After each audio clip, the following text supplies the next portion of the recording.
ఆకలి వెయ్యాలి, తిన్నది తాగినది జీర్ణము కావాలి.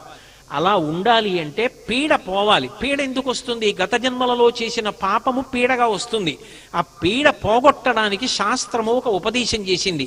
చెరుకు ముక్క, రేగుపండు, పైసలు ఈ మూడిటిని కలిపి భోగి పీడ పోవడం కోసం చిన్నపిల్లల్ని కూర్చోపెట్టి దిగదుడుపు తీసి తల మించి కిందకి వదిలేస్తారు.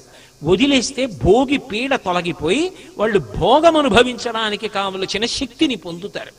ఒక్కొక్క దాని వల్ల ఒక్కొక్క ప్రయోజనం ఉంటుంది.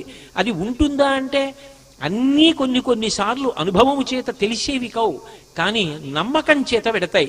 భూమి తిరుగుతోంది, నేను చూశానా? కానీ శాస్త్రములు చెప్తున్నాయి, శాస్త్రవేత్తలు చెప్తున్నారు, నమ్ముతున్నాను. అంతేగాని భూమి తిరగడం నేను చూడలేదండి అందుకని నేను నమ్మనండి అంటే మానే. నువ్వు నమ్మలేదు కాబట్టి భూమి తిరగడం మానేస్తుందా? నువ్వు నమ్మితే భూమి తిరుగుతుందా? నీ నమ్మకం అనేటటువంటి